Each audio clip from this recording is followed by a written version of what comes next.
The return of the slasher in theater. Let's talk about it. So very close to being right. I loved you, I still do. Everything I did was something for you. Okay, so the Scream series holds a special place in my heart. It was actually the first R-rated movie I went and saw. Interesting side note, I was not 18 at the time. Got my way in. It was a great time. But don't worry, if you're doing the math, I'm still old. And Scream also ushered in the wave of 90s slashers. After Scream, the I Know What You Did Last Summer, the urban legends, the floating head syndrome on the poster with all these attractive people getting off left, right, and center. I think the slasher experience has always been possibly the best date night movie. You get the romance, you get the girls and boyfriends and everybody in peril, all attractive all over the place. And I remember going to see these movies in theater and they'd be packed with couples, just every age. You're laughing at one point, girl or guy curling into their partner in fear when the blood starts splashing everywhere. Killer in a mask, big reveal at the end. And look, there's been some unkind things said about Scream 7. I want to take a couple of moments here to debate it and or critique those complaints. One, this is part freaking 7. Should we review some of the other franchises? Part 7? I mean, Jason in part 7 gets brought back to life by a girl who thinks she's resurrecting her father from a lake with mental powers. He then battles her in her telekinesis. And yes, that movie is awesome. It's still ridiculous. Freddy part 7, aka New Nightmare. It becomes part of the real world, and it turns out that Wes Craven had trapped an evil within Freddy Krueger within the story. Again, awesome sauce. Complete ridiculousness. You get to a point in a series where it is, I saw with a few friends, and when we came out, I talked about how it felt like comfort food, and they all kind of agree, like, you just want certain things in a movie in that franchise. And I don't think you're as concerned about things like character development and brilliant writing. What do you want in a Scream movie? Ghostface in the mask, all kinds of fun kills. Killer being fun, having some really weird things said over a phone with a funny voice. Check and check. Neve Campbell, at any age, being awesome and being the one this killer's fixated on and having to do battle with Ghostface once more. Checkity check check. An insane over-the-top reveal at the end that borderline makes no sense. Also, yes, which has been a staple of the franchise since, 3? I think you could argue 1 and 2 are pretty good reveals, but after that, it's just about the whodunit, having fun.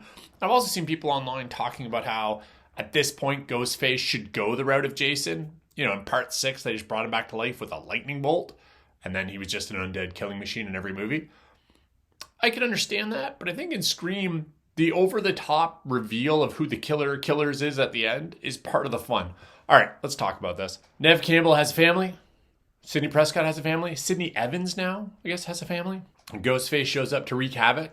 Sydney and her eldest daughter are going to have to do battle and find a way to be the final girls together because it's in the blood. Also, Gale Weathers will show up at some point to do Gale Weathers things. This movie was a lot of fun for me.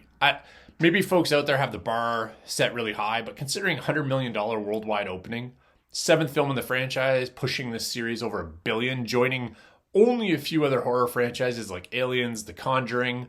There's a couple more on that list. I can't remember right now. There's like 5 or 6 horror franchises that have crossed that $1 billion mark. I think a lot of people enjoy the comfort nature of this series. Like I said, you check those boxes, you settle into the groove, and you're just along for the ride with minimum mental investment, just there for fun. I'm chomping popcorn, sucking down the Coke Zero, having a great time. Blood's flying everywhere. And yeah, there's some ridiculous things in this movie.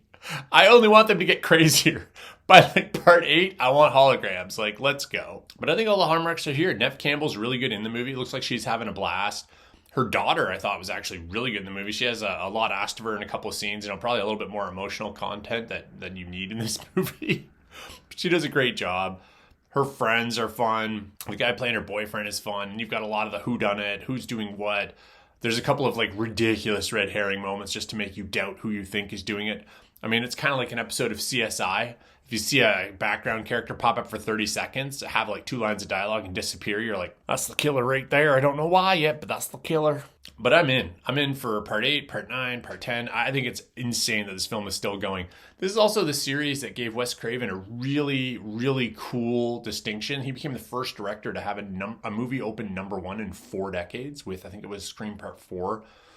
And I always thought that was a really cool accomplishment for somebody who doesn't get the same appreciation as some of the other major directors of these last few decades. Even John Carpenter gets a ton of love from horror fans. You don't hear Wes Craven's name thrown around as much, but #1, the only director to have a #1 film in 4 decades. Like, that's just crazy. Maybe Steven Spielberg beat it since. I'm not 100%, but at that time, he'd been the only one. I think the kills in this film are a blast. Blood flying everywhere. There was lots of...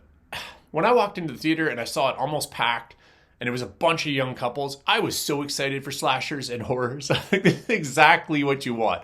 The couples curling up when it's scary. One of them, the guy curling into the girl because he's crying because it's too intense. Whatever the situation. And then they're cheering or laughing at a point later on. You've got the romance in there and they sprinkle it up. There's one scene in particular I had to chuckle because they have the young couple kind of hook up for a moment and then they have the parents hook up for a moment. And I'm like, oh, they're just checking all the bases. Young slasher fans, we got you.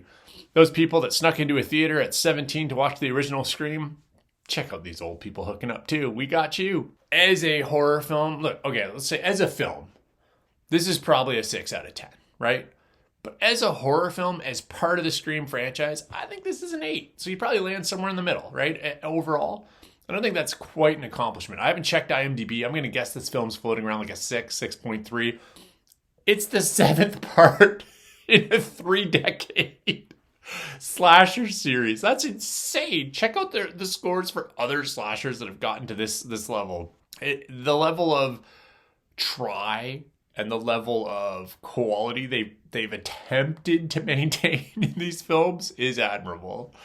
And I will keep going to see them and keep having a blast. Even part 6, which was not great. And I think, again, because you weren't able to check a couple of those boxes, that makes it that comfort food, that comfort horror level. Even part 6 had its moments. But every other one I've enjoyed. I think if you're rating them myself personally, obviously 3 I think is kind of a weak link. 6 would be a weak link.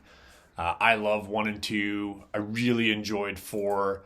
Even 5, other than kind of losing the plot at the end a bit there. But it was really fun, and this was an absolute blast. If you love the Scream franchise, you're going to have fun. If you love that 90s slasher feel, you're going to have fun. If you just want to go to the theater with somebody and have a good time and your girl is like, I can't do scary movies, this is a great one to go see because it doesn't really cross that line into grotesque or just evilness that some of these modern horror films will get into, or horror films have always been able to get into. It's just fun slasher with a couple of good jump scares and a couple of good music notes when somebody pops around a corner.